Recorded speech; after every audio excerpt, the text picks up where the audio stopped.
Notre Dame and Navy kicked off week 0, game 1 of the opening game of college football. Joe, listen, did what they needed to do, okay? You beat a team that you're supposed to beat by well more than 20 points. You beat them by, 39, okay? You dominated on the line of scrimmage. There are a couple things that I love watching a team like Notre Dame when you impose your will. It's a very tough way to play. You're not historically, you don't do a lot like that, like meaning you don't score a lot, 42 points when you tick, constantly running the football against a triple option team that runs the football. They look good. Sam Hartman looked really good. You cannot debate that he looked good for Notre Dame. Here's the problem I have in week 1. I still don't think they're explosive enough on the outside. I know that Jaden Greathouse had 3 catches, 68 yards, 2 touchdowns. He looked good. But they look slow on the outside, man. And if you get into a place where you get into a shootout, all right, okay. Everything I thought about Notre Dame this year is I saw. I still think they're going to be a good team. I think they're better coached than they were a year ago because now it's a year 2 under Marcus Freeman. But the problem you have with that is they did exactly what they needed to do. The last thing for me, what are they doing? Joe, they are legitimately 2 catches away from that game being 14 all. Okay, you getting burned and both the receivers running into each other. That should have been a touchdown. And then later in the game, 2 drop passes, okay, that would have gone for 6. What was that DB unit doing? That's really it. That's not a lot to have to say, okay, well, this is horrible. They look pretty good.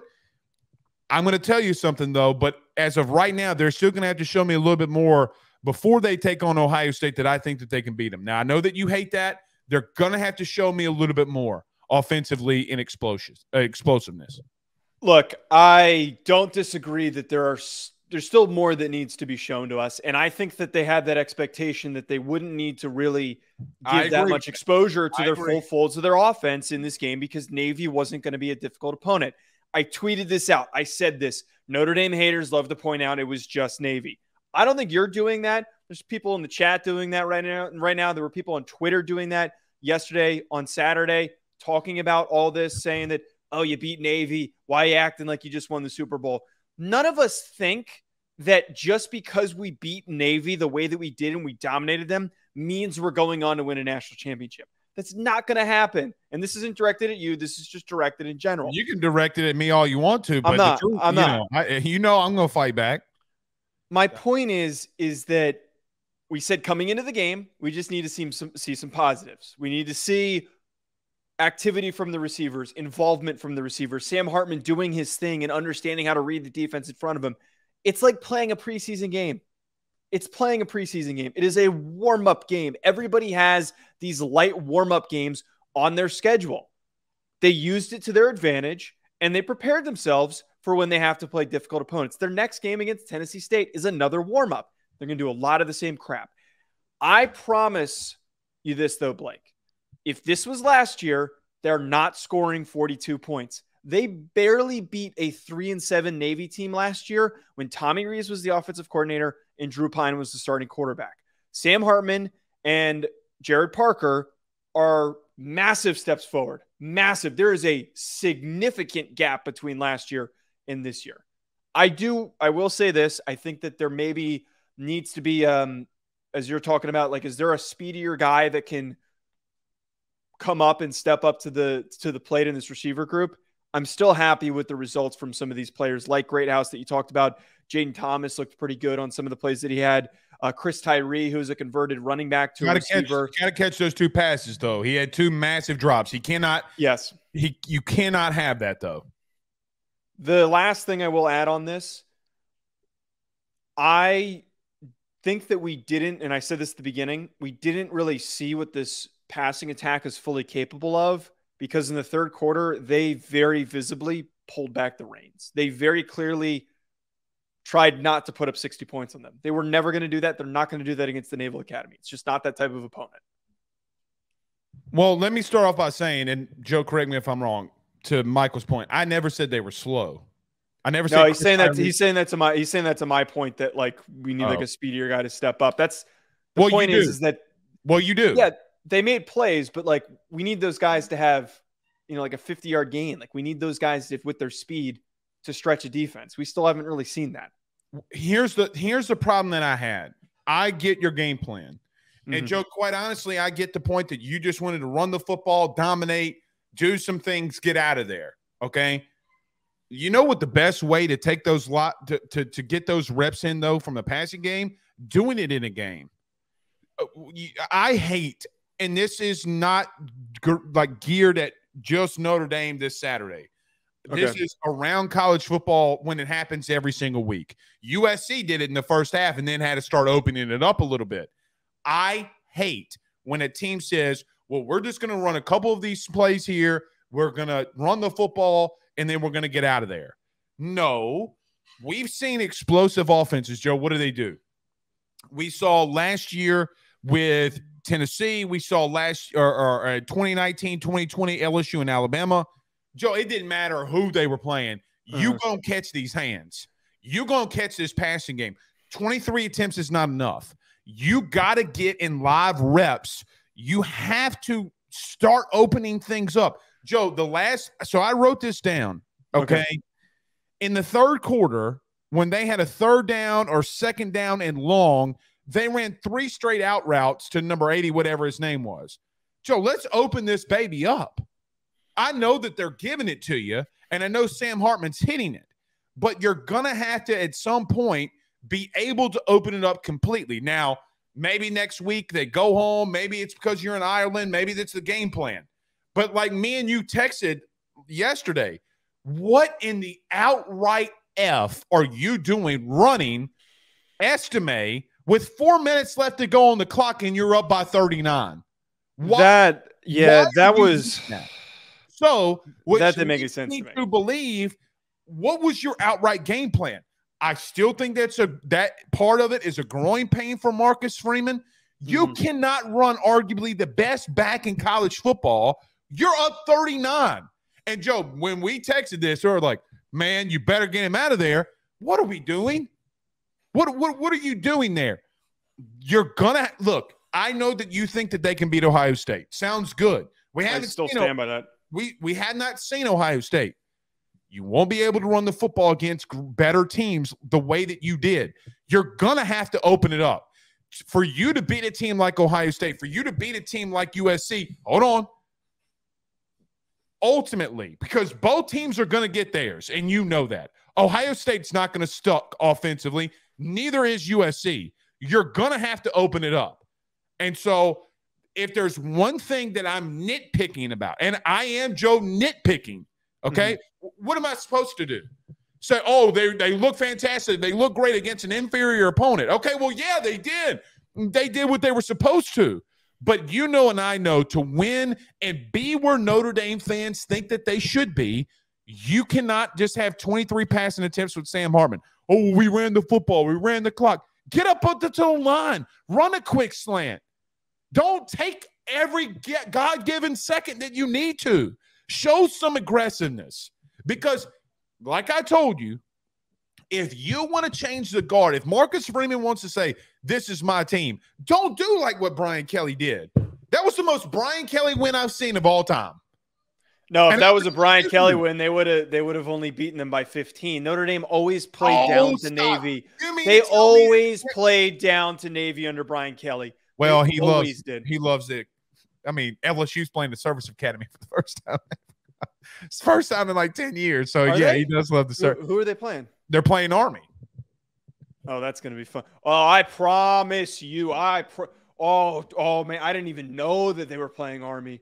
Oh, my God. I'm going to be so insufferable on this show when they play Army, Blake. You don't understand. We're gonna save that. To the point about Estime being in the game late, I didn't really get that because one of the biggest boasting points this whole offseason for Notre Dame that like we almost didn't even talk about is that they have all of these running backs behind Estime, who you mentioned is one of the best running backs in college football. Is he not?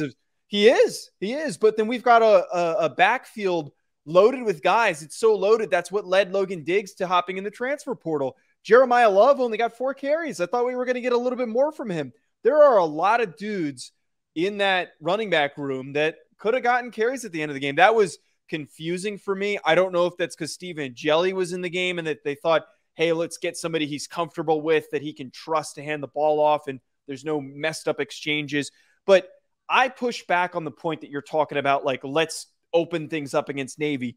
They knew coming into the game, which happened during this game, that their offensive line, which is a top 3 offensive line in college football, was going to beat the shit out of Navy. They weren't going to have any trouble with Navy, and they blew them off the ball every single snap.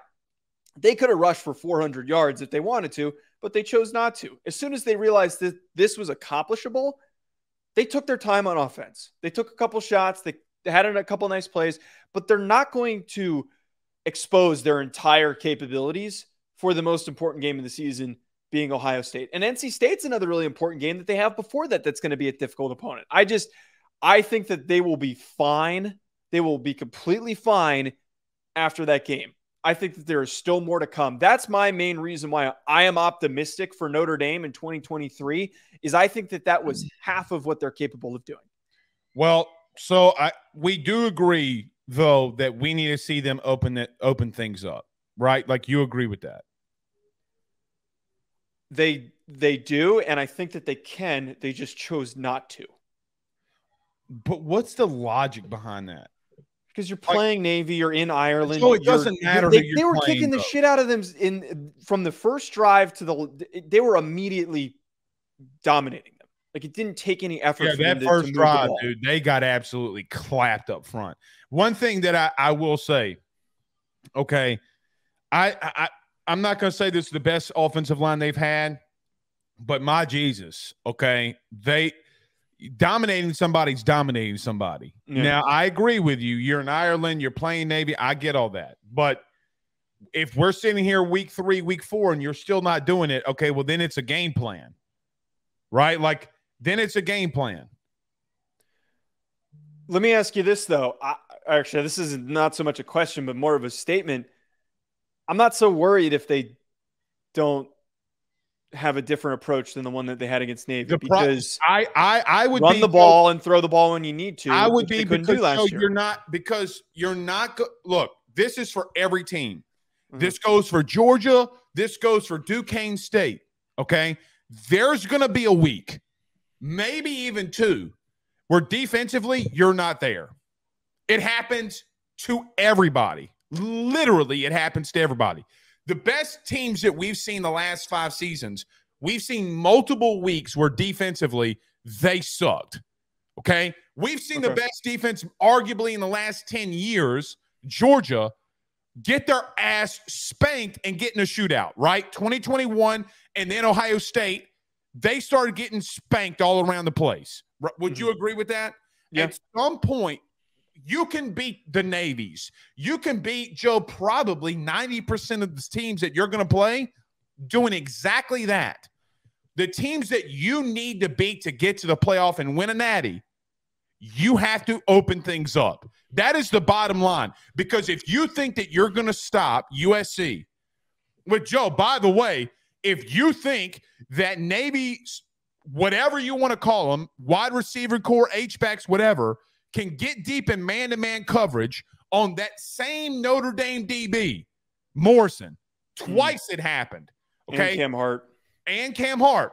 If you mean to tell me that Zachariah Branch ain't going to eat that ass up, you're wrong. And you know that that's an issue. So if you have those issues, you got to prepare yourself to get in shootouts. You have to prepare yourself. Joe, you know what I would have loved? Let me tell you what I would have loved.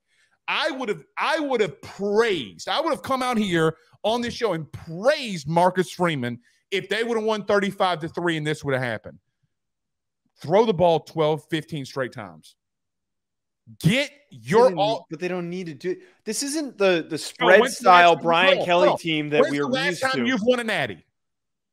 1988. Why? Joe, statistically, hold on. I have it somewhere in here in my office, okay? And I'm going to find it.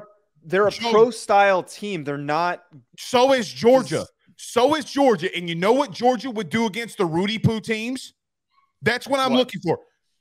Go look at the box scores and watch Sam and watch Bennett Stetson Bennett from a year ago. Go out there against Rudy Poo State.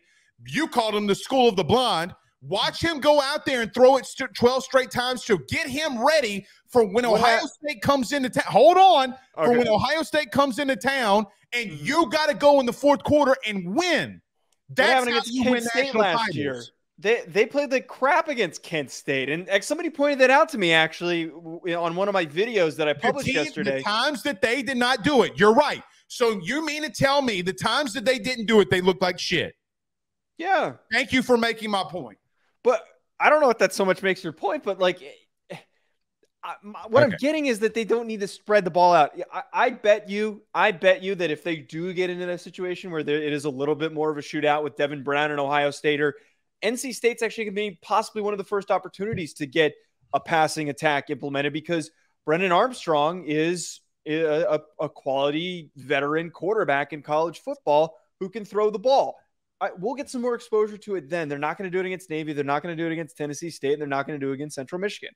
If you run the ball, you dominate the line of scrimmage, get in and out of there, have juice, don't come out flat like they did last season, I'm fine with it.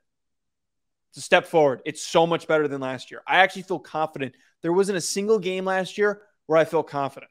That's my big thing.